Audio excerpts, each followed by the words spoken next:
Okay. Good morning, everyone. Today is April 27th, 2019, and this is the John Chappell Natural Philosophy Society Saturday Science Chat. And we meet here every Saturday, 10 a.m. Eastern Standard or 7 a.m. Pacific. You can find us on our website, naturalphilosophy.org, where you can join our membership. We're also active in social media. You can find us on Facebook at facebook.naturalphilosophy.org, or you can find us on YouTube, on youtube.naturalphilosophy.org, where you will find recordings of these conferences as well as other videos. And if you'd like to help us out, we invite you to join CNPF Base Camp at hq.naturalphilosophy.org. The rules of conduct is that we treat all participants with respect and politely. Please keep the discussions to topics of science, and please allow people to talk. Now, if you would like to speak, you can always raise your flag, or you can just wait for a break in the conversation, but please allow people to speak. If you are not speaking, please make sure to take down your video, and please make sure to mute yourself during the conference. And we have our conference coming up on June 26th to 29th in my neighborhood here at the University of Washington in Seattle, and I would encourage you to consider attending. And our keynote speaker is Dr. Gerald Pollack. And today's guest, we have Dennis Allen here, and he is going to speak on the topic of the non-conservation of momentum. So we had him here not too long ago. But Dennis, I wanted to ask you, so what have you been doing since our last conference on this topic? On this topic, I found an error, a math error, that algebraic sign was wrong. So I redid it. And now, unfortunately, this morning when I was going over it again to make sure everything was all right, I found another problem. But it's right at the end. I don't think it's going to be crucial. But the fact, I can't actually say that I've shown that momentum is not conserved as yet. As we speak, I'm computing something. But the problem is that when you integrate a system of three, which in this case is three ordinary differential equations, you have to watch out for singularities, which are sometimes hard to find, except no matter how hard you try, you can't compute something, so you change one of the input values a little bit to get away from the singularity, and then you can go. I was hoping that I could, when this computation I'm doing is done, I could switch back and forth. But I find that I can't do that because if I click on a different partition or whatever they call it, I can see the computation. But when I go back, it signed me off. So much for that idea. But let me just explain the key idea behind my thinking. You have the first file, which contains an error at the end, I'd say, and go to page 6. Okay, let's see if I can get there. I'm struggling to try and get up your diagram here, but I think I can do this. Is this the paper that you want to see? Well, I sent you one paper, one diagram. Yeah, that's the paper. Okay, so you want to go to page 6. Yeah. Now, would it be possible to simultaneously show the diagram above or below? Because that's page 6. Yeah, go to the top of it. All right, now, let me see if I can get your diagram up here. Where the heck did it go? I'm very confused about Yeah. where this thing is hiding out at. Yeah. So that's your diagram. Let's see where I can that doesn't. Oh, where'd it go? Let's see here. Okay. So how's that? I can't see the diagram. You can't see the diagram?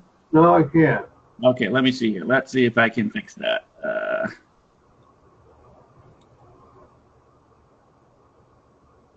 Yeah. Well, yeah. There's a pivot point at the origin of the XY system here. This is in a plane. You can think of these discs as hockey pucks. They're very thin and they're on wet ice, so there's no friction. The B1 is moving to the right and B2 is moving to the right, but there's shafts from the origin to the center of B1 and another shaft from 0 to B2 that are soon massless or almost massless, but rigid. So that the things, the distance between the center of B1 and the origin is R, and it stays R throughout the entire motion of the device, which I got from Maurice Colombe's patent, which I talked about last time. Now, the discs are opposed, which means that the situation is symmetric with respect to the x-axis here, the horizontal axis. And we're watching this from theta, which is the angle that the shaft makes with the x-axis above and below. The two angles are equal since they're opposed. And theta is becoming smaller and smaller. It's decreasing because B1 is moving to the right and B2 is moving to the right, but yet still circling. The total momentum of the system, I assume the pivot has a certain mass, little m, and each B1 and B2 have mass capital M over 2. So the sum of their masses is capital M. I did that to make the math simpler. All right, now, can you scroll the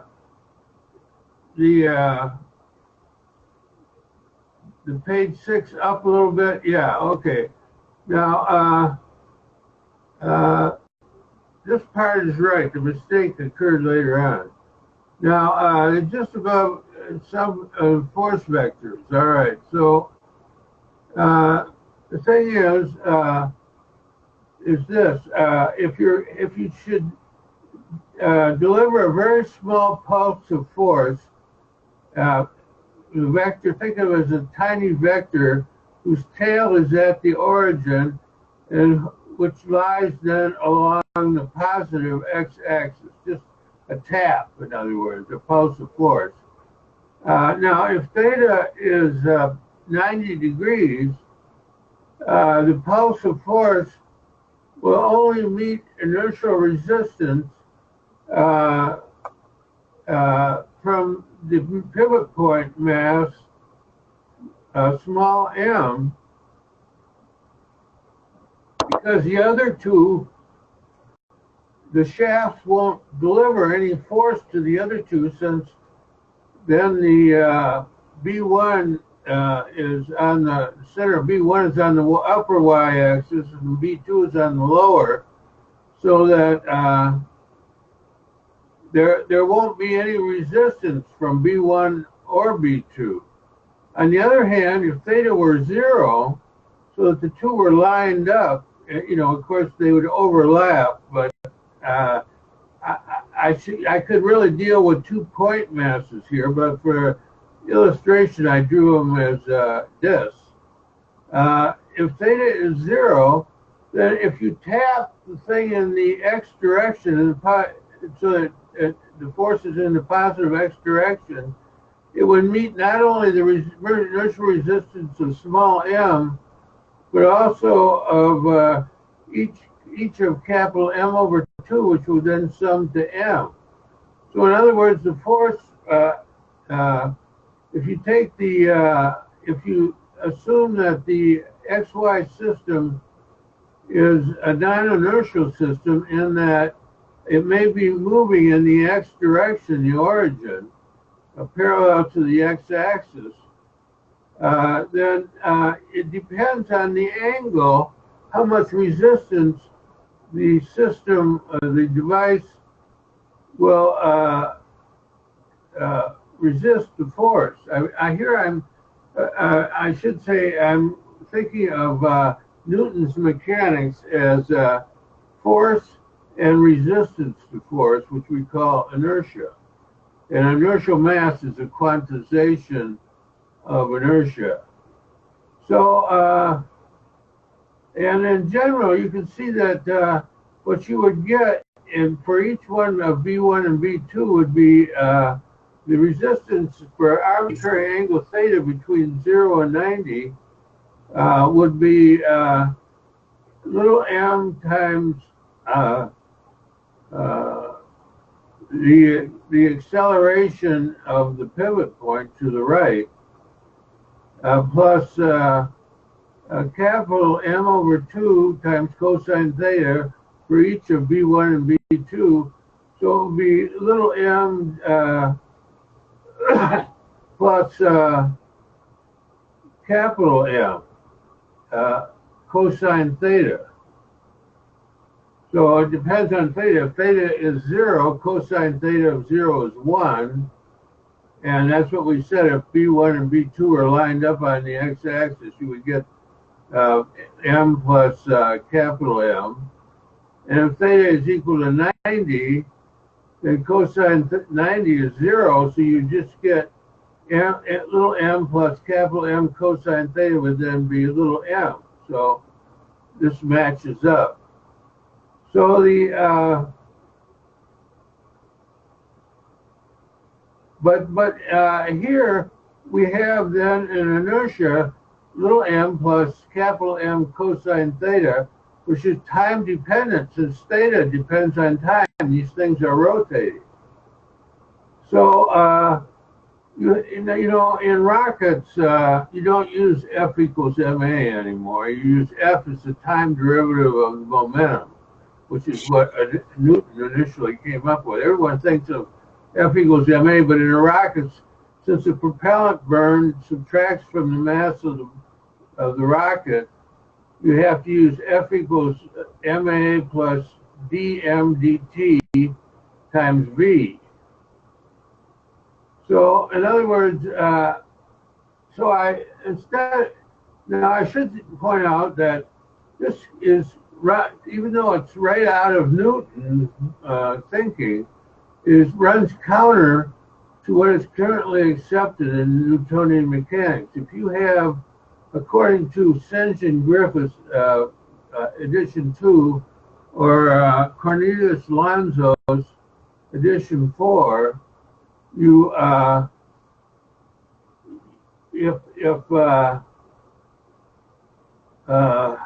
what was that? I lost my train of thought here. Yeah, if you're in an accelerated system that's not an inertial system, then you take the acceleration, assuming that the acceleration is linear and not angular, you take the acceleration and multiply it times the force of the pivot, which would be m times the vector, first coordinate, the x-coordinate would be the second time derivative of the pivot point position, which would then be the acceleration of the pivot point. Thank you. Go ahead. Someone's going to say something? I guess Does someone have a question? Is there a question at this point? I noticed that, Nan, you raised your flags. Did you want to ask the question at this point? Hello, everyone. Yes, I'd like to ask if the vectors, the b1 and b2 vectors, they move from they give a force pulse in the direction from the y-axis to the x-axis. I want to know if there's like a it's like a wing motion. You misunderstood. B1 is just stands for the upper disk, and B2 just stands for the lower disk. I should have had D1 and D2, but that would cause notational problem because I'm going to use capital D in another way. So B1 just stands, the velocity of B1 is a two vector, the time derivative of x is the first coordinate, and time derivative of y is the second coordinate. The velocity vector of B2, the lower disk, is the first coordinate is the time derivative of x, but the second coordinate is minus the time derivative of y because they're opposed.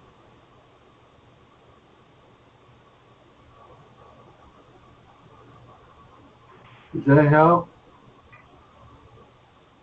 Yes, and I would also like to ask if isn't there a reaction force when the disks move?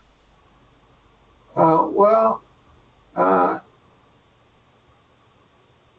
disk, you're talking about Newton's third law, I think. The disk will push back.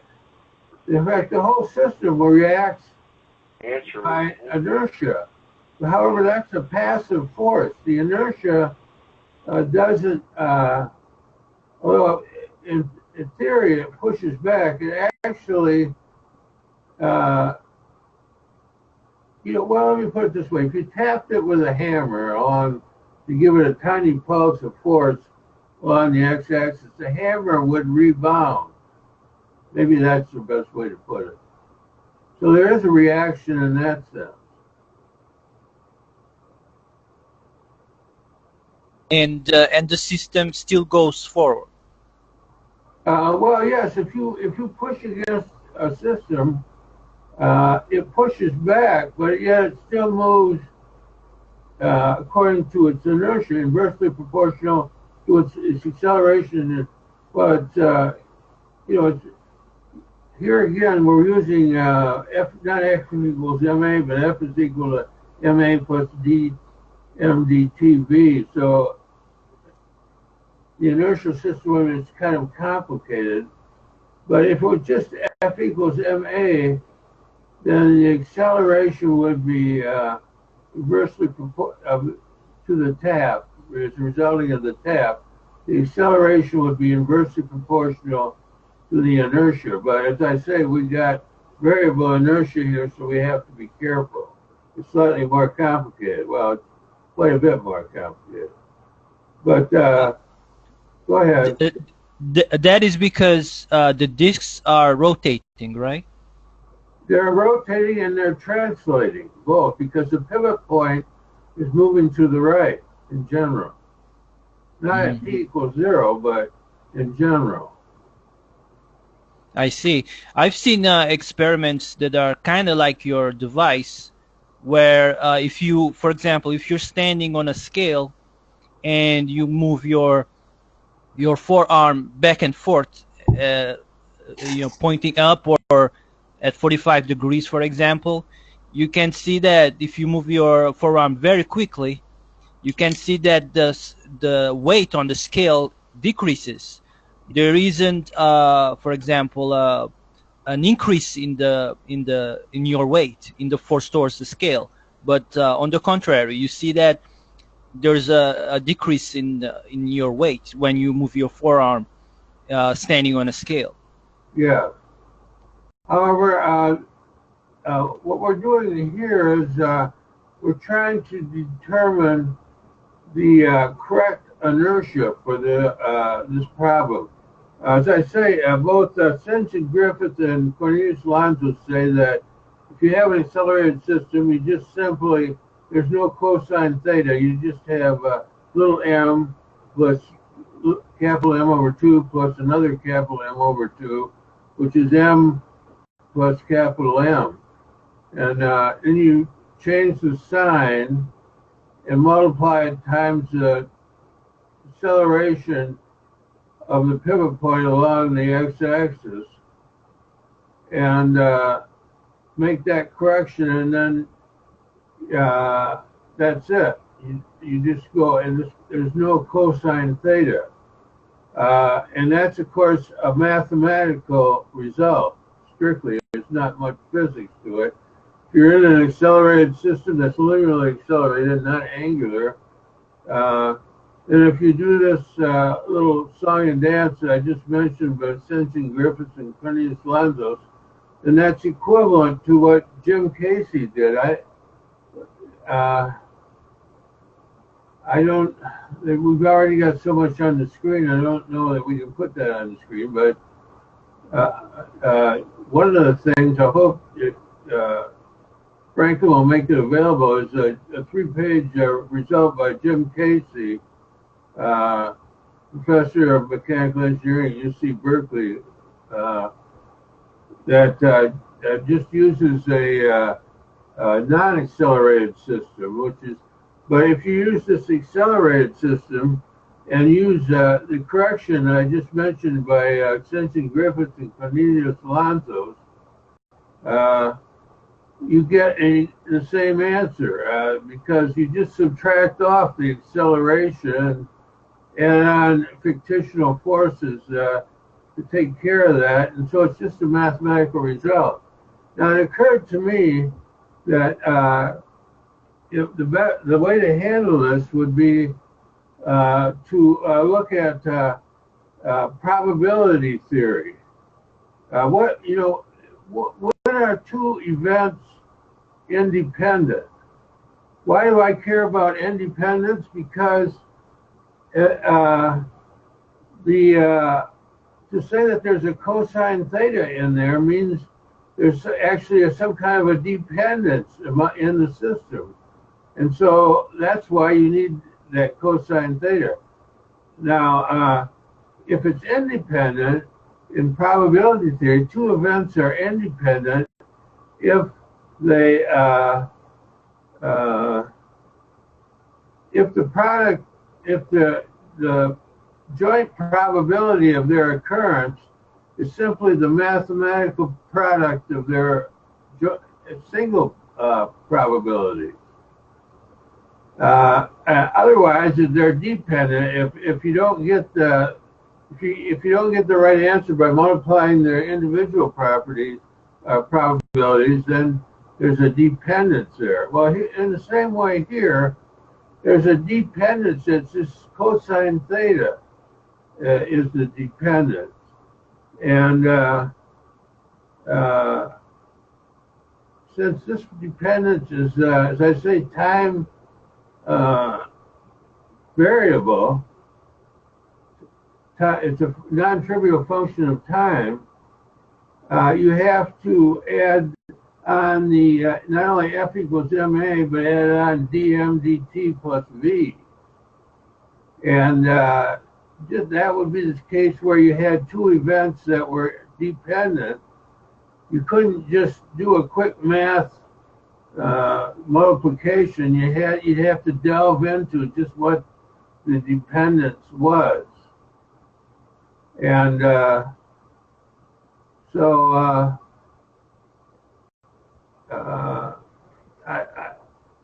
I want to introduce this idea of mechanical dependence, which I think will be important in inertial propulsion.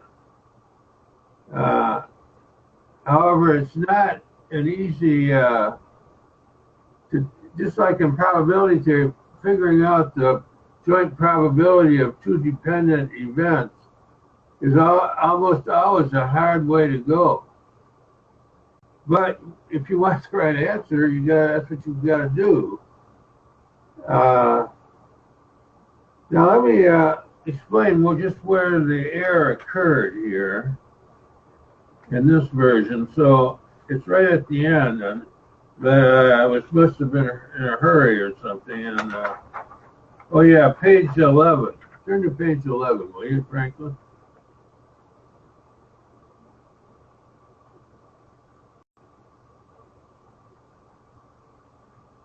Okay, page 11. Okay, now I'm substituting into equation 57. Can you scroll up just a little more? Yeah, okay. Now, a little bit more. See, this 2 times the vector whose first coordinate is r times sine theta and second is r times cosine theta. The 1 means take the first coordinate. This should have been r cosine theta, r sine theta. Somehow I got those mixed up. And as a result, scroll up again a little bit.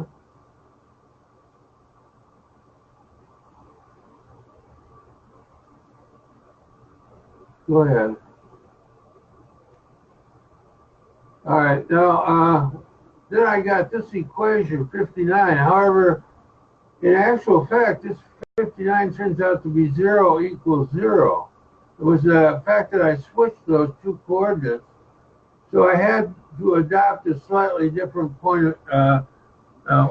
way of numerically integrating, because now I have to have a system of 3 ordinary differential equations, not 2. And that's what I'm calculating right now, but I can't turn to it because when I come back, it'll have blown me off the air as far as the conference is concerned. So, this is terribly embarrassing, of course, but I don't know what I can do about this problem. You have any suggestions, Franklin? If I switch to the calculation I'm doing, then can I rejoin or something like that, or will that follow everything up? Or? I'm not sure I understand what you're saying. You have to leave the conference to make... I have these icons. One of them is Firefox. Another is Chrome, which is what we're in here. But another one is I'm a Drive 5 icon. If I click on that, I get how the calculation is going. Hopefully it's completed. But then if I go back to the icon that I'm on now, it says, do you want to join the meeting? I mean, in other words, I'm gone. I don't know can I rejoin, do you think? I don't want to. Well, you should be able to switch away. I mean, the conference shouldn't drop. You should be able to just use your mouse and click on the use again. It does, though, unfortunately. And so anyway, I've only used up half my time, and I don't really have any more results. Why don't we turn to questions and answers? I should have caught this, but it's hard to catch everything. Anyway, is there any questions? Yeah, Nick Percival has raised his flag. Go ahead, Nick. Hi, Dennis. Hi. I want to ask what I hope is a very simple question. Okay. Let's say that the disks are not rotating. Yes. And that theta is constant. Well, the disks aren't rotating either about their centers or aren't rotating about their centers. And that may be a point of confusion. Their rotation is strictly about the pivot point. Okay, so let's take 3 different thetas. Okay. All right. I would think, but each time it's static. I mean, it's not actually moving. Yeah. We're just setting it through 3 different tests.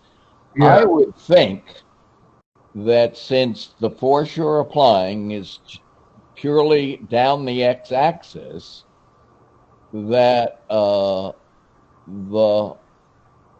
acceleration would be independent of theta. Because in all cases, it's, in my mental picture, you're just pushing the entire mass down down the x-axis. All right, but that's the way most people look at it. But suppose you were steadily pushing at some angle theta, say 45 degrees. Yeah. You were steadily pushing the pivot point. Since the things were free to move, they tend to they would rotate in the above one in the counterclockwise and the lower one in the clockwise, so they were still opposed. And since you're part of the force is delivered to the B1 and B2, the part is just would make them come apart. You see what I'm saying? Do you see that intuitively? No, I was just trying to visualize if everything was fixed, and that would help me understand what the key variables are. Yeah. So if I keep theta fixed. Well, see, that's not the point. The point is theta. Right. But I want to have a starting point, and I'm saying if we keep it fixed, yeah, then the momentum and the acceleration is going to be independent of theta, because That's right. Okay, so now that helped me visualize what the key problem is. I can forget about that aspect. Okay, thank you. Okay. I just wanted to clarify and make sure I was. Yeah. Well, but if you push on to the right, if you push steadily now, it's not just a tap, but a steady push to the right on the pivot point, since the pivots are free to move, the shafts can rotate, the disc would start to move apart, and the angle theta would begin to grow. Right. Okay, now that's just all I'm saying. There's a dependence here which is forced on by the constraints. And so since inertia is resistance to force, you have to take into account theta then, in general. And the simplest way to do that is to write cosine theta, because if theta is 0, then cosine is 1, and you get m plus capital M over 2 plus capital M over 2, which is m plus capital M. And if theta is 90 degrees, then you get, for a tap, you just get little m being the resistance instead of m plus capital M. So there's a dependence here, and it seems to me, I should point out that this spreadsheet is taken from a patent by Maurice Colombe, Quebec, Canada, in 2004. He died in 2006. But he had a working device. He was not a theorist. He was a type of guy who likes to fool around in his basement or workshop or wherever it was, in the garage or whatever. And he had to go to a friend to give him the theory. Well, the theory didn't turn out to be right, in my opinion. To get it right, you have to use this idea of mechanical dependence. And that's why I'm so confident that even though I haven't actually computed it right yet, I will be able to get it. It's because his device actually worked. There's eyewitnesses and so on. He died in 2006, but there are videos around somewhere. Although no one seems to be able to find their video. But he went to all the trouble. He got a U.S. patent. He got a Canadian patent, and so the thing definitely works. It's just a question of, can I ever get my spreadsheet right? Well, I'm all the way now to step 58, and I think I'm just about through. But of course, that's a maybe. It could turn out that even with the cosine theta, I get conservation of momentum. But since cosine theta is, but in conventional books like Alonso's book, which is a Dover classic, and St. John Griffith's second edition, which is a classic, they insist that it's just a mathematical thing. You just add little m to capital M, and that's it. But I don't see that. All right, is there a Lathwaite effect here? Lathwaite effect. I view his heavy gyro demo to the Royal Society, which got him thrown out basically, and sent packing. I view that as a variable inertial mass result. This is right. But you said rather than F equals ma, it's F equals the change in mass times velocity. So that made me think that, okay, what's happening here is it's a change in inertial mass that has to be factored in. Well, there is a change of inertial mass, but it's a dependency change. It's not a, you might say, an independency change. According to chapter 4 of Jeremy and my part 1, neo-Newtonian mechanics,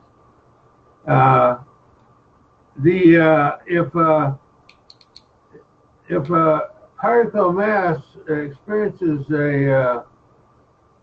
a complicated acceleration vector, its mass, its resistance to that acceleration vector up to the corresponding force will change. But it's a I found out that, for example, in the Fiello gyro that powers this HMT inertial propulsion device, there was a change of mass, but it was so small you could never even measure it. So I had to do the Lathwaite device, a similar one, to see what was happening, and I got some interesting results, which I don't. This is probably not the point time to go into them. That'd be another talk. But this is different. This is a dependency result. That is to say, in analogy with probability theory, it's like two events are somehow, although they have certain probability P1 and P2, their joint probability isn't P1 times P2 for some reason. Well, there can be a lot of reasons. Anyone that's studied probability theory knows that you can talk about correlations if the events if they aren't independent and if they're dependent, and so on. I've never gone very deeply into probability theory, but it seems that they have the right idea, this independence-dependence idea, and this idea should be brought over into mechanics if you're going to study inertial propulsion devices like the Columbia device. Okay, I see Ian's got a question for you. Go ahead. Yes, thank you, Franklin. And in fact, it was about the very thing that you were just speaking about, this business of dependence versus independence. Yeah. And you're carrying this forward into this mechanical system whereby for non-independent events, it's not merely the product of the two separate probabilities giving you the combined probability. Well, you said for dependent events it's actually a bit more complicated and one would have to go into the details of the system. But can one not use the concept of conditional dependence in that case and use a Bayesian type theorem, like the probability of A given B multiplied by the probability of B is equal to the probability of B given A multiplied by the probability of A? I haven't gotten that far yet, to be honest with you. That may be. But you see, the dependency here is a mechanical dependency, which is has to do with inertia. Inertia being, force, mechanics being force and resistance to force, which is inertia. Well, the inertia then is the key to the whole problem. Now, Newton's three laws apparently are only good, as far as I can tell at this point, if one, there's no change of inertial mass, which however involves a complicated acceleration. And the other one, which we're discussing here, is the case where the actual inertial mass of the individual three massive objects doesn't change because they're moving too slowly and they were just tapping the thing. But yet, you can see that the resistance this tap will receive depends on theta, sort of uncomplicated way, cosine theta. But as to your question, this is just starting out. This is I just got this idea the other day as to how to explain what was going on. Okay, thank you very much. It just might be another point that one could use to progress the analogy. Yeah. Thank you. You're welcome. Okay, so Nan's got another question. Actually have an observation. On YouTube, there's a video. It's called Modules on Rail, Coulomb. I don't know if I'm pronouncing that right. Coulomb device. It's basically shows a device that it's kind of similar to the concept that we are discussing here. So I can write it down. It's modules on rail, Coulomb device. You can find it on YouTube. Because no one can find modules on rail. What was the rail? Coulomb device. Dash Coulomb device. They are speaking French, so I assume that's the Quebec French, which is hard for regular French people to understand a lot of times. But that must be the video that none of us could find. I don't know how it ever got on YouTube, but yeah, it's on here now. It only has 26 views, and it's from 2012 though. Yeah. Someone must have put that on for him because he died in 2006. Oh, okay. Well, apparently here's the video. I'm sharing it. This the video? Yeah. Yes, that's the one. Yes. It shows the operation of the device. Yeah. So far, I just see conservation there. Those two are not moving any. Yeah, well, wait a second here because he.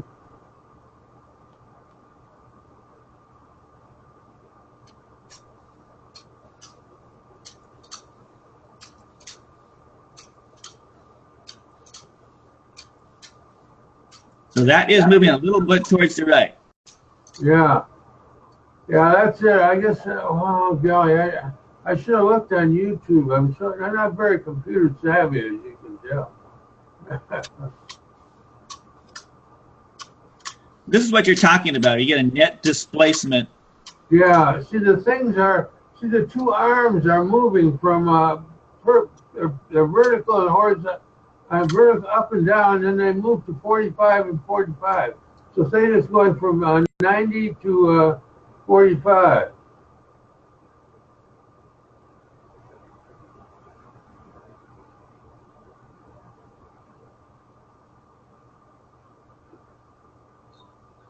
I don't know if Coulomb is the right way to pronounce this. I was thinking, how could you, make an experiment to do this? Well, that is an experiment. I mean, the thing swings from 90 to 45, impacts, and then rebounds. There's according to conservation of momentum, there shouldn't be any net motion, but there is. I mean, so there it is, right there. That's So why this is the control experiment. On 58, I guess it is. I still am pretty sure I'm going to be able to get this thing to go. So they showed the control experiment where the arms were fixed, and now he's released the arms. They can move. Yeah. Well, I'm not exactly certain how is this device working. So the magnets are attracting and repelling. The thing is, the arms are like the disc. B1 is the top thing, and B2 is the bottom thing. They're square here, not round, but when they impact, the arms swing down and hit the thing on the left. You know, that shouldn't make it move, though, if momentum is conserved.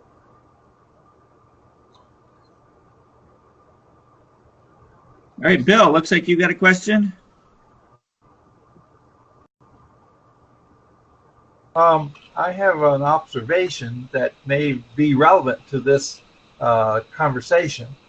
In the work that I have done in electrodynamics, I have been able to derive Newton's laws directly from electrodynamics. And when I did that, I got a definition of mass. And when Newton was asked what mass was, he says, I don't really know. It's a property of matter, but in order to make an equation, when we measure the force as proportional to inertia, but in order to make F equals something times inertia, he puts a constant in there, m, calls it mass, and he says, but I don't really know that much about it. Well, what I found in electrodynamics is that mass is defined as a vibration of charges in matter. So if I take an atom, for instance, you've got electrons outside the nucleus, and they're negatively charged, and you've got protons inside the nucleus, positively charged, and they vibrate as a dipole. And you can also have quadrupoles and octopoles because of the different shells of electrons about the atom. And so if the definition of mass is affected by that vibration, if you do an experiment where you can change the vibration to some extent, you will get a movement, which is what you're seeing in that device, because for a while you're changing the mass. And any kind of motion that you do that changes the mass will change the inertia of that object for a moment of time. And so what you're doing is you're doing an experiment that's exploring the definition of what mass is. And so that's what I think we may be talking about, but we didn't have it quite so defined. Well, I too believe that inertial mass of a particle mass can change. I've got a theory of it even, but this is a little different. The components' masses don't change. It's the dependency of them, namely the two shafts which are pivoted with frictionless pivot, that forces non-conservation of momentum. It's how each of the discs, two discs, or the pivot point, how their atoms are vibrating does not really come into the picture, except because it's a constraint effect, not really a mass effect. We say that, well, the inertial mass has to have a cosine theta, but this is taking the inertial mass of the system, of the device, which while retaining the fact that each one individually has the usual individual mass. It's not changing. We assume that the mass of the pivot mechanism doesn't change. It's always little m. And the masses of the two disks don't change. Always capital M over 2. This is a dependency thing, not a, everything eventually has to come down to electromagnetics. I'll grant you that. But this is course, which I taught in fall 2010. What was that? Another experiment that has been done that relates to this is the Russians have done an experiment where they take a large metal ball, a sphere, and they change the temperature and they measure the mass as a function of temperature. Now, the temperature affects the vibration rate of the electrons with respect to the protons in the nucleus, and so the mass changes, and that is similar in some ways to this experiment we're looking at. And so there are multiple ways you can change the vibration rate of electrons with respect to protons in matter and cause the mass to change. And that mass that changes both the gravitational mass and the inertial mass. And so the Russians have documented that, and what they're showing in their work is as you raise the temperature, the mass increases to a certain part and then drops. And then it rises again as you keep increasing the temperature and drops. And what is happening is the various modes of vibration are also including the modes of vibration in the crystal lattice of the metal. And that is, some of the lattice connections are coming apart as a result of the increasing temperature, and you can see that in the mass that they measure. So there are a lot of different types of experiments you can do that show this change in inertia and mass, that gravitational mass and inertial mass, and so you can see there's more information, more detail related to mass than what we conventionally show in our theories. I've heard of the experiment that you mentioned about increasing the temperature of an object to reduce its weight. There's also the Michelson effect. That is something similar to what you were saying. It's about radiating, for example, a big metal ball, and if you radiate it with a sufficient frequency, it will start to levitate. Well, I don't really trust Michelson, but I think that's an interesting effect that you can find videos of on YouTube, for example, where by using high frequency, you can deform objects, you can make them levitate.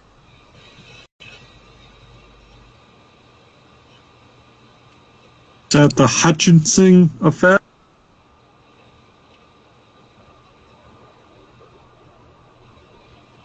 Yes, exactly. Yeah, yes, that's the right name. Well, as I say, you see, Bill and I disagree, as I understand it. He thinks inertial mass and gravitational mass are equal. I do not. I got my idea from a paper by Ron Hatch, who was a key GPS scientist, and invented the Hatch filter that really made it go. I don't know much about electrical devices, but he showed in this paper, 2007 paper, a new theory of gravity, and published in Physics Essays in 2007. Ronald Ray Hatch is the name. He's shown that inertial mass and gravitational mass are not the same. But Bill says they are. I see this as a big problem in his theory, but of course, he has his own opinion.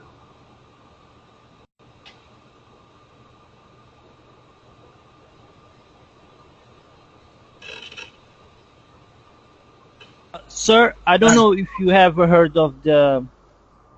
There's a device that kind of uses the same principles that you're talking about. The name is it's a two-stage mechanical oscillator. I don't know if you heard of that. That's Milkovic's idea, right? Exactly. Yes. Yeah. I have one of his devices I have simulated, but now in view of this mechanical dependency, I'm re-simulating it. And he called it oblique pendulum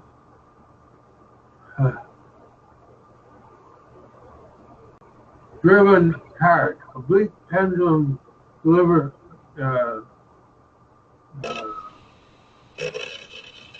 cart. The pendulum drives the cart. And I have this on my webpage on researchgate.com. But it's got to be modified. I'm modifying it now. That's the reason I found this, that there's a similarity between his device and the one we're talking about now. And that led me to finding this error about at 9 o'clock this morning, 8 or 9 this morning. And I tried to redo it. And I'm gonna need more time. But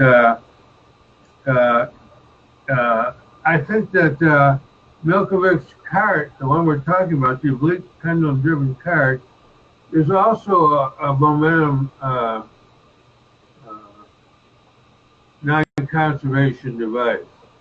And it has it's a four-wheel cart. It has a post right in the middle of it, towards the left. Otherwise, it moves to the right. And it has a pendulum that swings in an oblique plane. The plane passing through the post. And so it goes from minus 90 degrees to plus 90 degrees. And but if it has friction, which I assume, and if it's allowed to move forward with rolling friction, then the thing gradually winds down. But if you just like in Huygens' pendulum clock, the pendulum wound down, but he had a device which lifted it back up again. It was the first real clock. It wasn't a sundial. And but if you apply a similar idea to the Milkovic cart, it seems clear that it will be an inertial propulsion device which does not conserve momentum. So that's another example. Now, as far as the two-stage oscillator, I haven't worked on that very hard. I worked on it a little bit, and the math got kind of messy because of the two stages. And so I turned my attention elsewhere.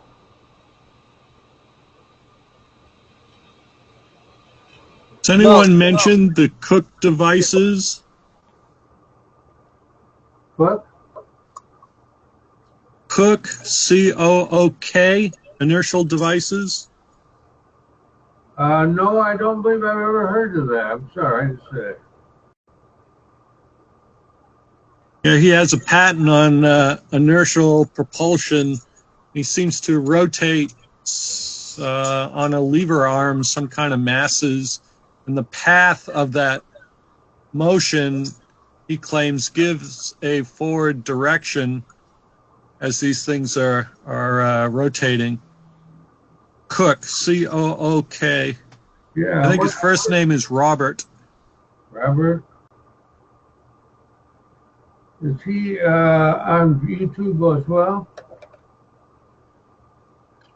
Well, I see a lot on his web pages, and let me see. I think there's a U.S. patent number 4238968, which is available on his website. Oh, okay. I have to look into that. There's a lot of these inertial pulse devices around, but Here for somebody. I'm getting an echo. Yeah, let me see if I can. People. That better? Yeah. Okay, go ahead, Dennis. There's a lot of people have inertial pulsing devices, yet they're all except for one are dubbed by people like mechanical engineers. They're all laid at the door of differential friction. That is to say, the friction as they move in one direction is different than the friction in the other. So therefore, there's a net force, even though the momentum is actually conserved. It's the friction which explains it. And then if you press them, they'll say, and of course, these differential frictions are often very, very complicated. So you can't pin them down. The only exception to this was the Boeing inertial pulsing device, which would lift satellites in orbit to a higher orbit. After, if they were in a low orbit, they would be, after like 6 months or a year, they'd kind of fall out of orbit a little bit because there's tiny traces of air. So then they'd lift them up into their higher orbit again, so they wouldn't have to burn expensive propellant. But unfortunately, when Mike Gamble, who was the one who gave the Boeing approved talk, he made a few mistakes mixing up torque with force to start out with. He's probably nervous. And as a result, everyone says, well, look, that's obviously what he says wrong. He got torque confused with force. Well, big deal, I mean, he ran the laboratory for years, a decade maybe. And he shows pictures of the equipment which was destroyed in an earthquake. Otherwise, he couldn't have shown pictures of the equipment because they, according to Boeing rules, you can't show pictures of working equipment that hasn't been junked. Well, because there was an earthquake in Seattle, they did junk it. So it took him a year to push this through the Boeing bureaucracy, but he finally did. It was before he retired. Now I think they're probably mad at him because, the physics elite, they have tremendous amount of money available. They build these huge machines like to detect gravitational waves and so on, or to detect dark matter indirectly. They have these tremendously expensive machines, and the university they work for gets like 5 or 10% off the top to fund their general funds. So the resistance in the physics area is 100% basically.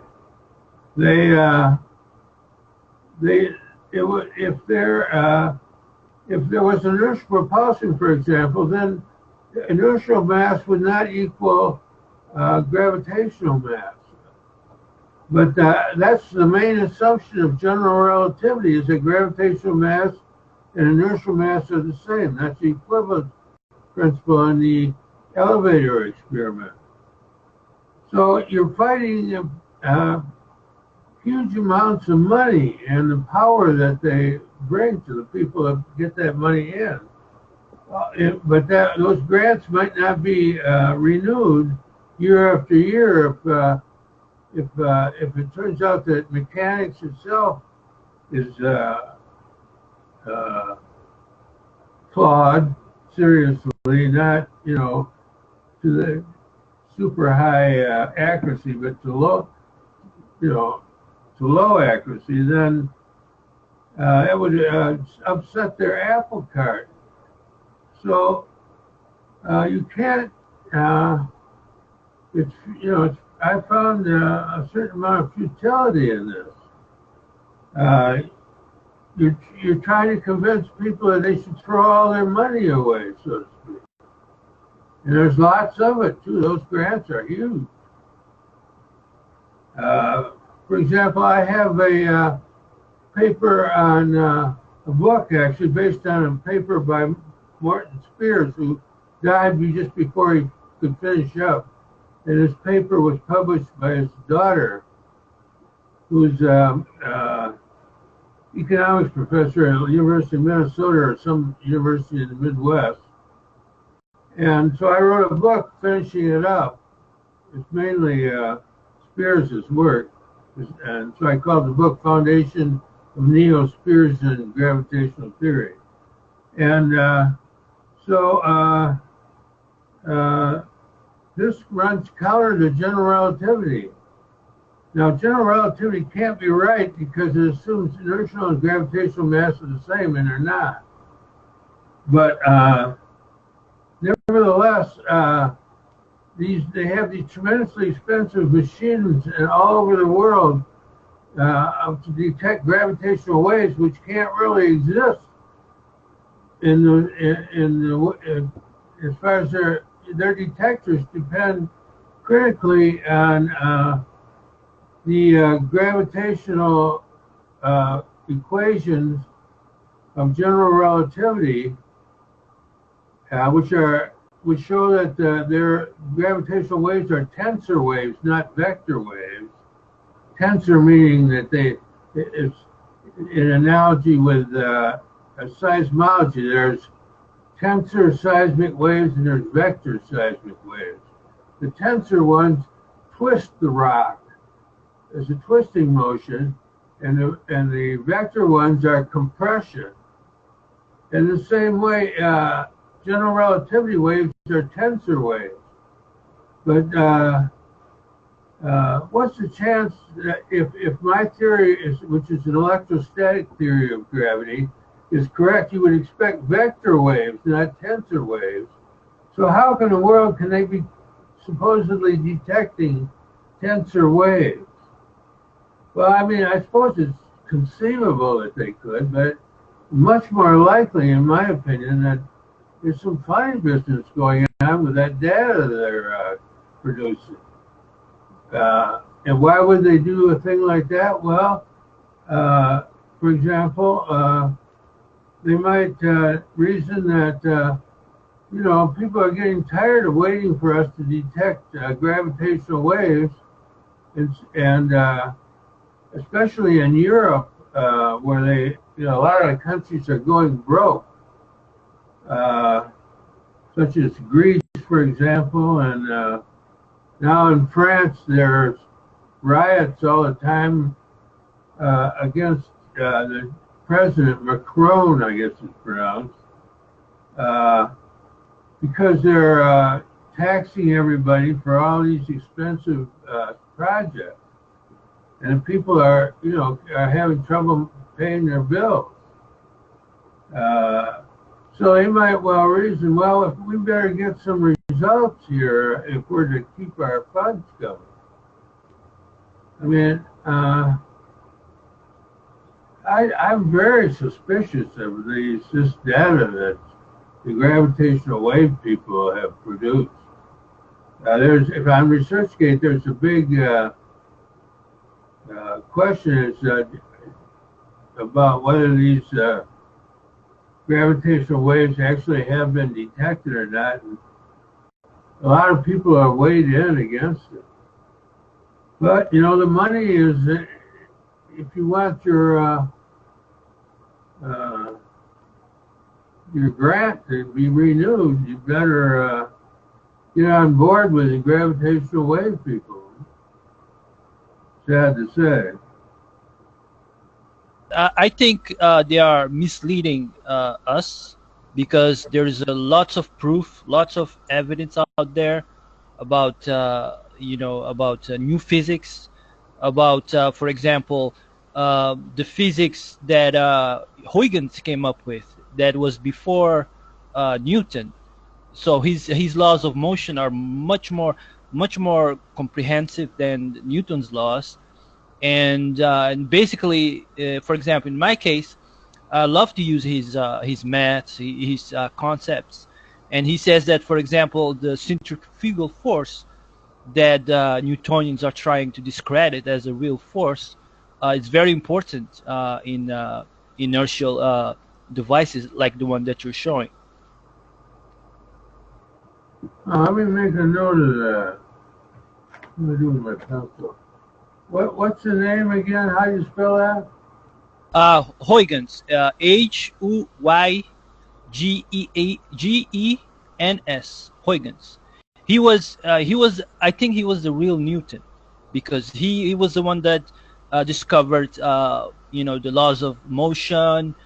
He was the first to describe gravity, the laws of gravity, and you can find his papers readily available online. Actually, I actually translated his paper on gravity, where he mechanically describes gravity. I think it's great, and I think everyone should read it. So I translated it from French. I still haven't published it online, but if you guys want, I can publish it. It's a very rude translation. I use Google Translate and my knowledge of French, but I think it's understandable. And I think he gives a very good description of gravity, much better than Newton's, because Newton's just describes the gravity mathematically. He describes gravity mechanically, and it's great. What's his first name? Christian Huygens. Oh yeah, I've heard of him. Yeah. Yeah. And, these papers translated into English can be found where? Hold on, I'll have to look that up. Just one moment, please. Yeah. Hey, Denny, this is John. While he's getting that, you described gravitational waves. If the gravitation activity is a wave, then there will be the ebb and tide, or the oscillation of the intensity between the waves. And with a delicate gravitometer, you'll be able to see those oscillations. Well, your dad wrote his master's thesis on this, didn't he?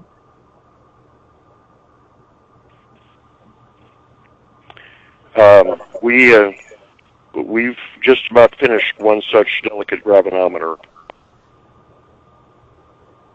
Oh. I thought his master's thesis under Richard Feynman was he had an arm that rotated, and then he predicted gravitational waves. Isn't that right? Yes, that's correct. And yeah, there should be if gravitation is a vector phenomenon, vector wave phenomenon, not a tensor wave, a gravitometer should do it, I would think. Yeah. I believe that's possible, and shortly we may be able to test that theory with practical hardware. Yeah, that would be good, because there's something fishy about this tensor wave thing. In seismology, tensor waves are very much weaker than compression vector waves. And you would probably expect that to be true in gravitational waves too. If there are tensor waves, they should be extremely small. Of course, that's what they claim. They do claim they are extremely small. But this idea of two neutron stars merging, I don't know. I don't think I can go there.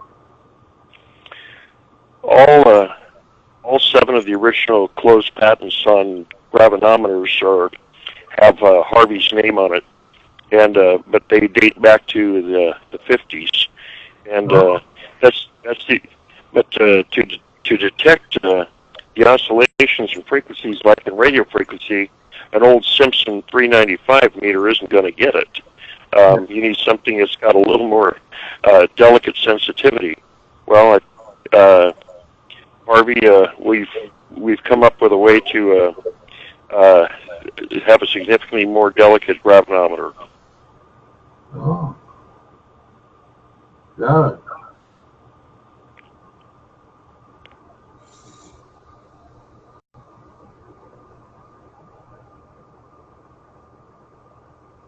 Dennis, Yeah. I found the website. Okay. The address is a little bit complicated, but it's basically ADCS, ADCS, AV is in Victor, CS. A as in Adrian, ADCS. Oh, AD is in dog. Yes. ADCS. Dot home. Dot what? Home. HOME. Yes. Dot XS. XS4.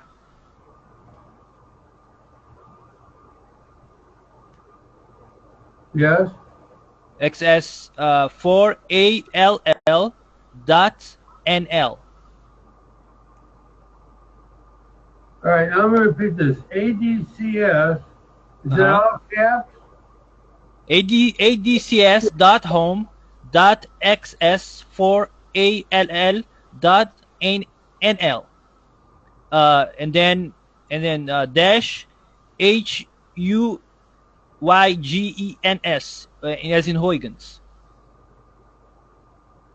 There you can find all his the site is in Dutch, but you can find all the translations there, all his papers. You can find it there, and you can find the one on gravity, but it's in French. I have a translation, and that I'll publish on archive.org soon, and it can be found there.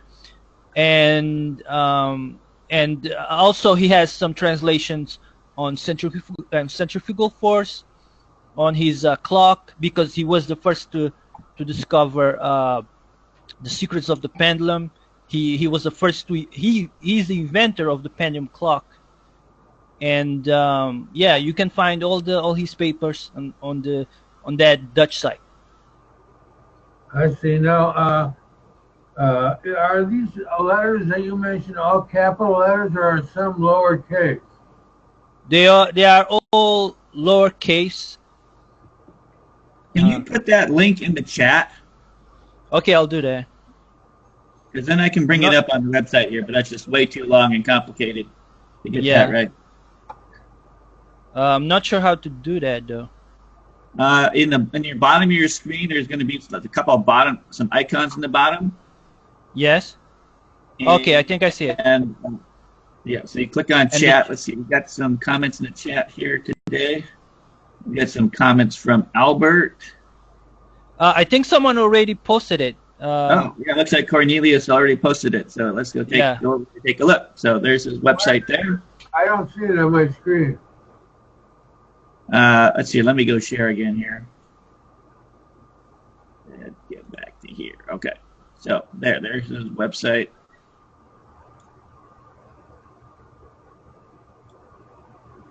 Christian Huyen is.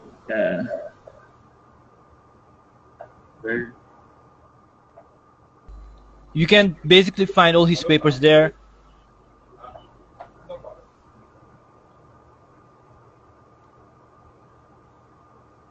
And you can probably have a Google translate all this for you. There's a AL slash. It's not HL dash. Is it? Oh no! Yeah, there's no dash. But the link has been pasted in there, and I've got it up on the screen now. Okay.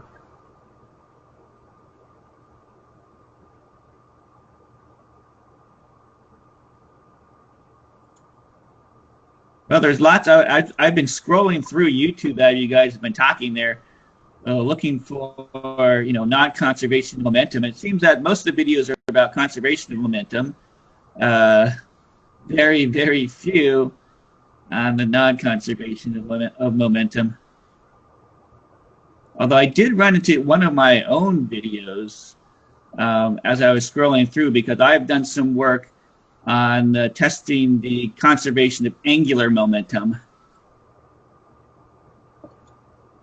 And, initially I was finding that the angular momentum wasn't conserved, but I think that was due to the crudeness of my initial experiments. So I had to refine those experiments.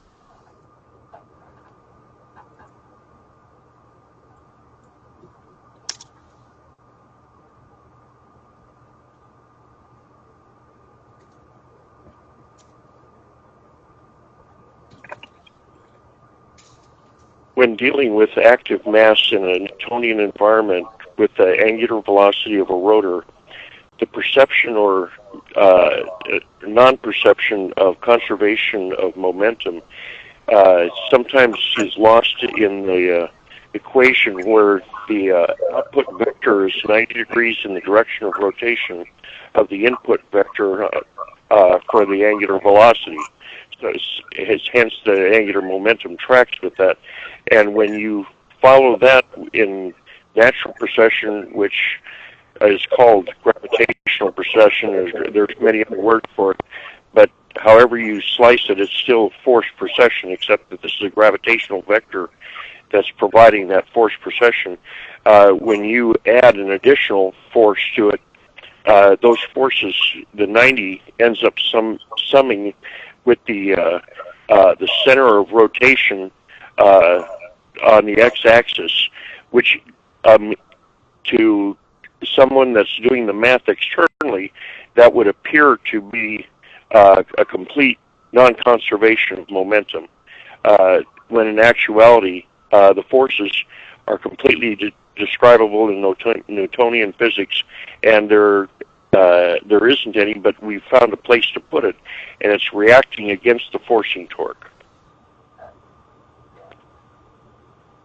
I'm just showing my early videos here for them doing a physical experiment, because I like doing physical experiments. I know Dennis is likes working with all the equations and such, but for me the proof in the pudding is an actual physical experiment.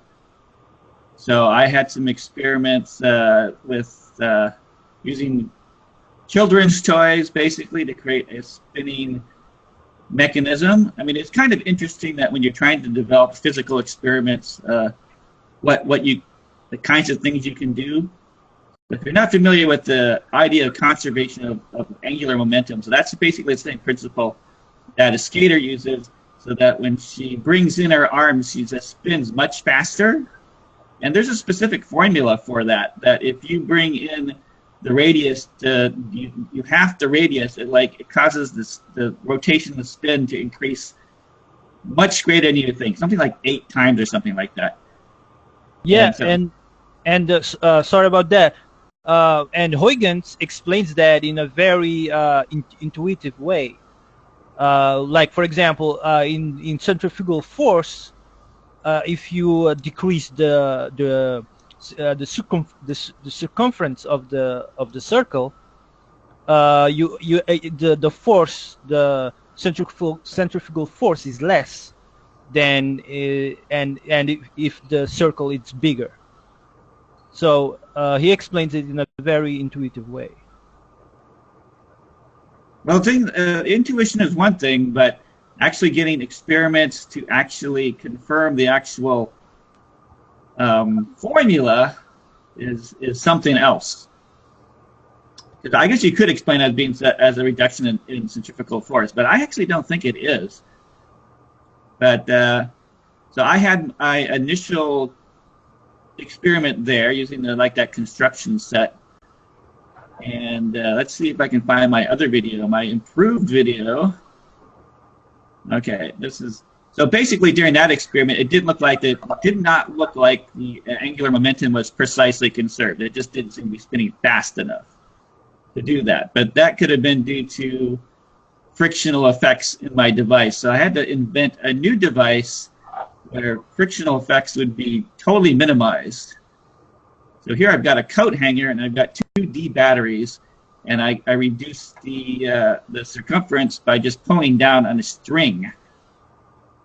And then I had to do things like carefully measure with a camera what exactly the rotation rate was when I reduced the radius by half.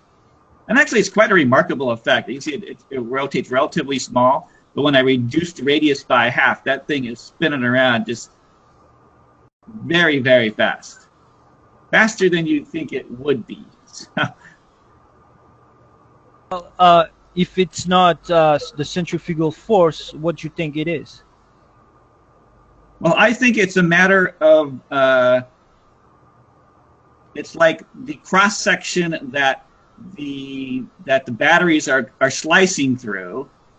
It remains that remains constant, and that as you reduce the radius, in order to maintain basically the same amount of volume through space, you have to quadruple speed in order to maintain that. So it's still a type of inertia, which is that it maintains the same speed and energy, but it's just a matter that it has to translate through that reduced amount of space when you reduce the radius. That's what I feel, that it has to do with volume through space. That's what ultimately is conserved. But it's a matter of speculation as to how that works. Although it did seem confirmed that the standard conservation of angular momentum did work with a sufficiently sophisticated experiment.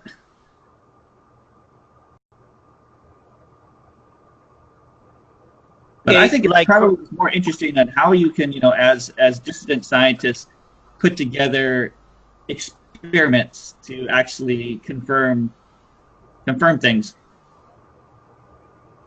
There's a lot of inventing involved in making an experiment like that. Just like Maurice Coulomb invented that very complicated experiment with a little track and electromagnets and things like that. For Dennis's experiment, I was thinking, what would be the simplest way I could replicate that? Now, I was thinking taking like 2 soup cans and 2 rulers and gluing the soup cans on the rulers, and then sticking that on a roller skate and wrapping a rubber band around the cans. So I could do some situation where I stretch the 2 cans apart, and then I just let it go. So Dennis, do you think that would produce a forward thrust? If I let it go, those 2 cans come slamming together, mounted on a skate, and then that would cause the whole thing to move forward, right? Why would it? I guess can't visualize your machine. Do you have a little diagram you can flash on the screen? Well, I mean, it's just trying to make your diagram into something physical. So instead of having your B1 and B2 circles, replace those with soup cans, okay? So those are... All right, yeah, soup cans. But I don't know why you want soup cans, but sure, soup cans. Because they're relatively heavy and they're readily available, right? And then I'd use rulers instead of your arms. Rulers, once again, are readily available. They got to be pivoted at both ends, yeah. Yeah, and most rulers have like a little hole at the end, so you just like... Yeah. Then you just get a board and not put a nail through one end of those rulers, and then provide that motion that you're talking about the 2 circles coming together with a rubber band, right? Because you can input the energy by just. It's assumed that they're rotating at a certain angular velocity, and that. So therefore, starting at theta equals 90 degrees, they're straight up and down. So you have, say, the velocity there is 10 meters per second, and then the angular velocity, if the arms were 1/3 of a meter, it would be 3 divided by 1/3, which 10 divided by 1/3, which is 30. So you'd have 30 radians per second. Well, degrees. I use radians, and I'm talking degrees now. But you'd have but then you'd let it run by itself. You wouldn't have a rubber band which continuously pulls. You just have initial conditions, which is that they're straight. Theta is 90 degrees or pi over 2 radians, and that the linear velocity in the x direction would have to be, because the arms are rigid. Velocity in the y direction at t equals 0 would be 0. In the x direction, it would be 10 meters per second, which corresponds to an angular velocity of 30 radians per second. And you let her go and just see what happens.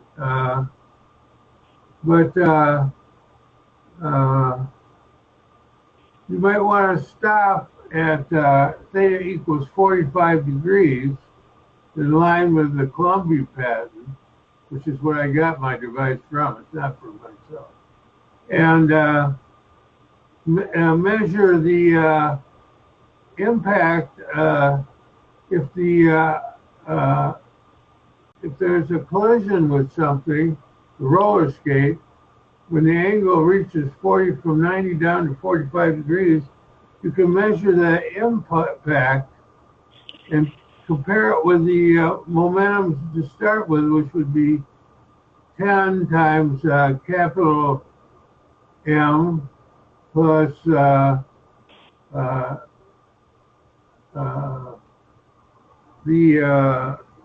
velocity of the pivot point at t equals 0, which would be 0. So it would just be 10 times capital M to start out with, would be the total momentum. And the total momentum at 45 degrees could be measured with, if it impacted a spring, say, how much the spring was compressed. Then you can compare those two momentums, and I doubt if they'll be equal. I mean, the Columbia devices, that's what they do. They start out at 90 degrees, and then at collision, they reach 45 degrees. And the thing moves to the net to the right. Now, I'm noticing here when I search for non-conservation of momentum, so your video from January does show up here as one of the few non-conservation of momentum references. Oh, golly, I hope they get rid of that one. That was a mistake. Well, it's hard, though, to, without anyone helping you, to get everything right. And something, even Boeing, look at Boeing out there in Washington. Even they don't get everything right. They've got teams of engineers and everything. It's there's a very shortage of people who are willing to check things out, because there's not, it's sort of a menial task. It's like being a cleaning person, like my cleaning lady cleans my apartment every 2 weeks. That's not a job a lot of people would like. She likes it, but it's not a job that people like nowadays. They want something more fashionable, I guess you'd say. All right. So, did anyone else have any other questions for Dennis? We've got about 20 minutes left in the conference.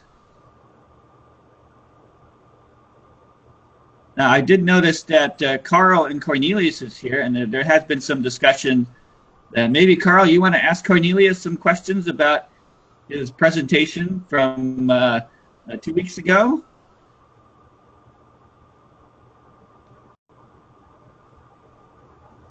There probably last time there wasn't enough time for Cornelius to really explain what he was trying to do, and I agree. He's going to require more time, and certainly 20 minutes. It's not fair to him. So I'll just we should probably put it off and give him like a block, on another conference call. Okay, well, I just wanted to give you a chance to ask any specific clarification questions. Or maybe Cornelius would like to say, if he has any other responses, because I know you guys have been going back and forth a bit on email. But this is your chance to talk to each other. I'm pretty much good with what Carlos said, basically. I really am not even set up to, draw any images or anything like that. And a lot of what I have to say is pretty much requires, visualization and some graphics. So I'm just going to kind of pass at this point and relax, listen in. Okay. Well, then, I think unless anyone has any more questions for Dennis, then we'll probably wrap it up a little bit early today. I have a question. For example, in the diagram that Dennis showed earlier, we can see that the force is pointed on the x-axis, but on the video, the device appeared to move on the minus x-axis. Yeah. Is that correct? You see, what happened was the V1 and V2 impacted something, and then they rebounded. I guess they assume it's more or less of an elastic collision. So that rebound would be what would drive it in the negative x direction. Well, I also noticed that basically his device was the mirror image anyways. Then V1 would move it backwards, and theta would tend to increase on V1 and V2 immediately after the collision. So and then we're only allowed to go to 90 degrees, then there was a hard stop. So the question is, you're looking at the difference in momentum between theta equals 45 and theta equals 90, where the impact, which if you assume it rebounded elastically, so the arrows there, the two arrows, would be reversed. Now I showed in this wrong thing that I sent Franklin that the arrow of time could be reversed, and I think I'll be able to show it once I get the thing right. That's a baby, of course. But the point is that there's in the Columbia device, after the impact, the discs move backwards towards the y-axis, and then there's a hard stop at theta equals 90. You have to take this into account.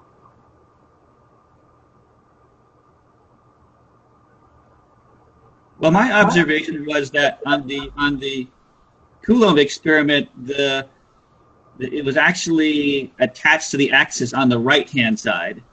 So, I mean, basically, I think it was going in the same direction, which would have been towards where the pivot point was. So the pivot point on his experiment was on the right-hand side, as opposed to what you're showing in your diagram here, which is left-hand side. And I think what you're saying is that the motion would be basically in the direction of where the pivot was. So I don't think there's any contradiction there. It's probably exactly the same principle. Well, there's this paper that you flashed on the screen by Columbia, which you might want to take a look at in this regard. Do you still have that, Franklin? The paper? Yeah, it's this paper here. Yeah. See, now keep... Oh, no, that's not the right one. That's not the right one. It's the other one. The other one. Yeah. Do you have another one? You got another one?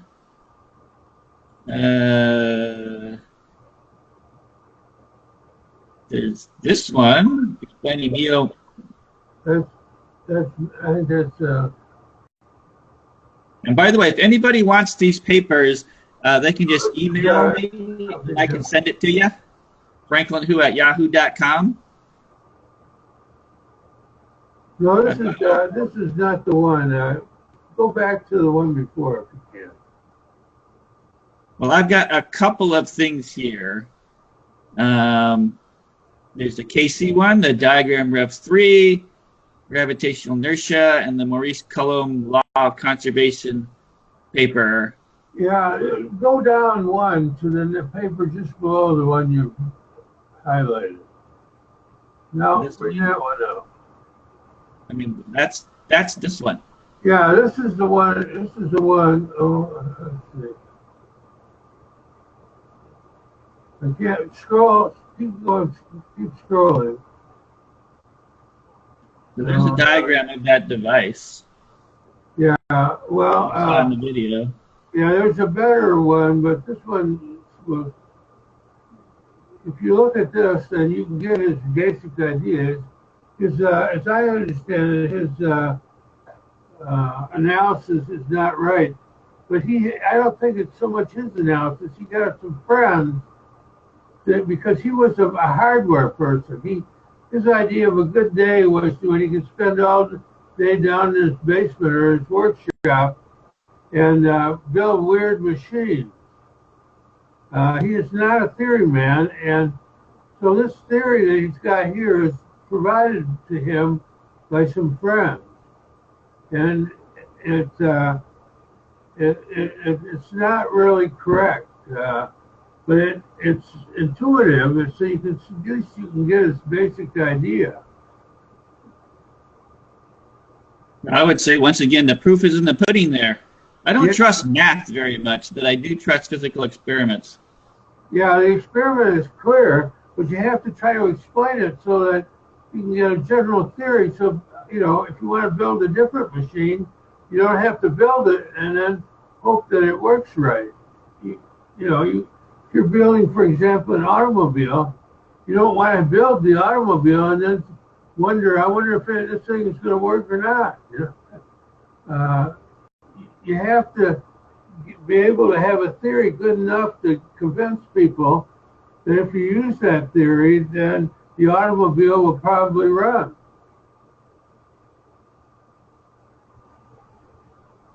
Incidentally, Franklin, Bill Lucas has got his flag up. Have you noticed that? Bill Lucas has got something up. Yeah, on my screen it's got a flag there. I forgot to take it down. All right. Okay. Well, like I said, I think and if no one else has any other questions, I'll summarize here. So thank you, Dennis, for giving us your update. So you said you had some kind of mathematical mistake that well, yeah, clear up. Step number 58, I got the right and left coordinates reversed on the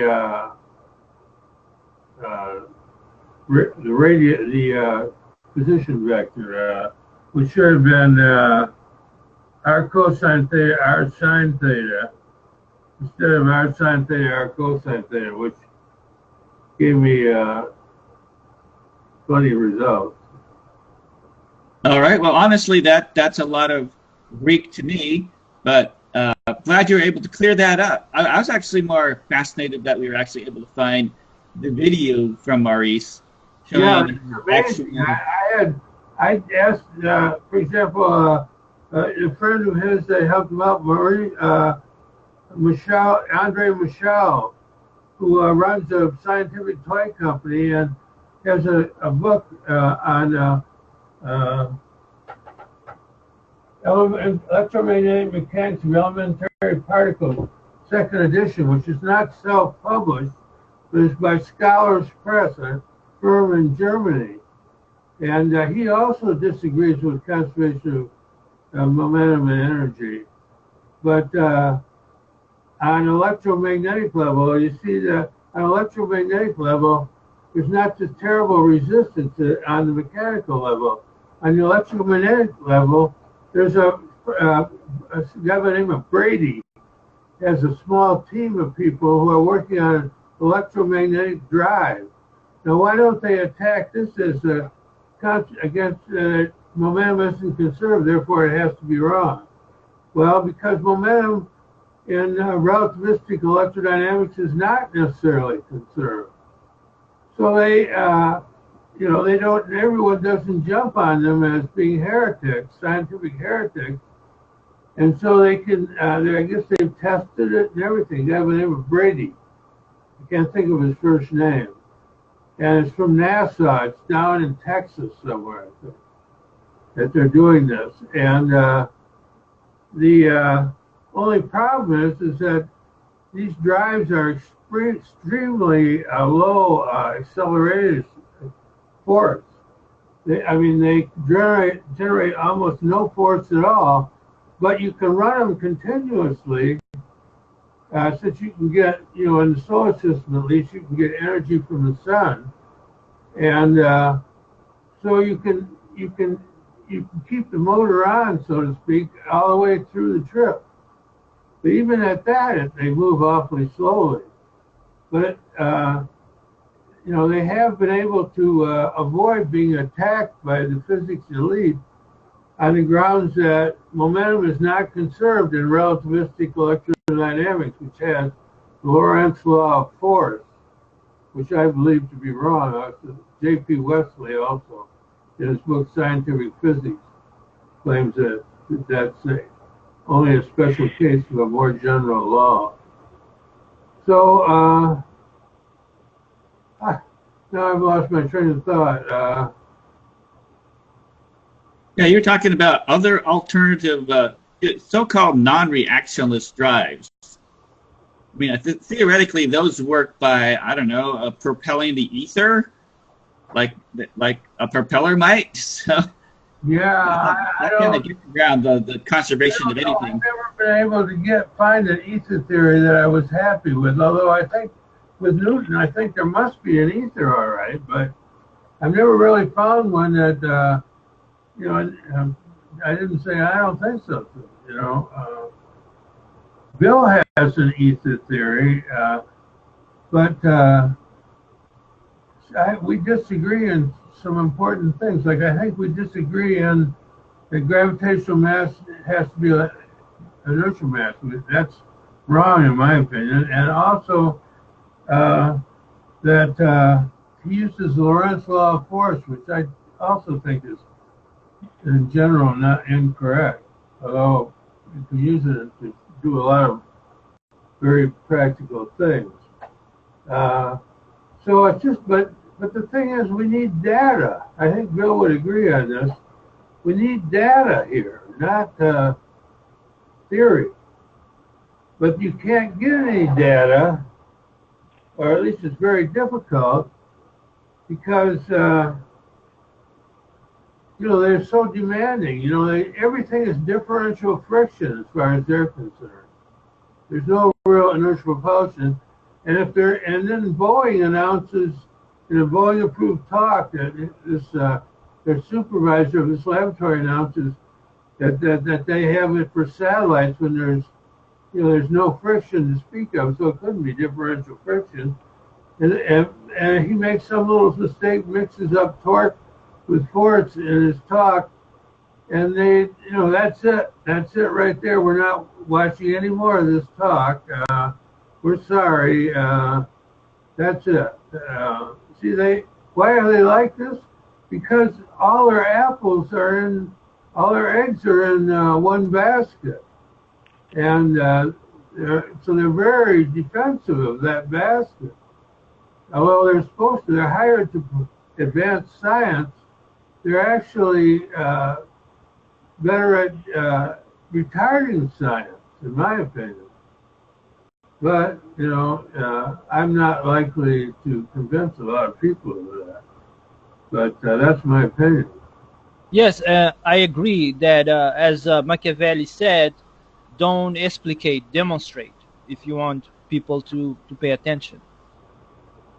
Yeah, so as soon as I demonstrate my anti-gravitational car, then they'll believe in my theory of gravity, right? Still working on that. But yeah, but they will try still to find ways to discredit you, even if you demonstrate. But it helps a lot, I think. No, but that's to be expected. Any legitimate attempt to show new technology should be tested, or new theories. And it's not that they're all skeptical and unkind, or that they're negatively predisposed toward it. That's something that should not be looked at unkindly, but well received. Please, if I throw something out there, test it. Let's prove that it's real. And a comment about Franklin's note on reactionless drive, a thought-provoking question. Reaction means there's an equal and opposite reaction, propellant or etc. That's how we get most of those drive. That would mean that the opposite of a reaction drive would be a action drive, meaning that it's not reacting to something, but it's acting on something. That means that it's an attractive force, and it's acting on an attractive force. There in the universe, there's all kinds of very subtle near fields and far fields. There's also the gravitational waves and the waves of the electromagnetic spectrum and field that some individuals all have presupposed as an inertial reference frame or gravitational reference frame. And if a not or reactionless drive is to work, then it would either have to be attracted to one of those or be able to engage in the inertial reference frame or in between the waves and locomote on those to achieve propulsion. Just a thought. Yeah, it's just a thought. And now we really are to the end of our time here. So once again, I thank Dennis for participating today. And I don't believe we have any specific topics for next week. So I don't know, Cornelius, if you're available, we can give you another slot to continue on if you'd like. Or otherwise, anyone that can feel free to email me with any topic. Otherwise, you're bound to get into an argument between me and Harry Rickard, right? So, and no one wants to see that happen. So please send me topics, all right? But that will do it for today's conference.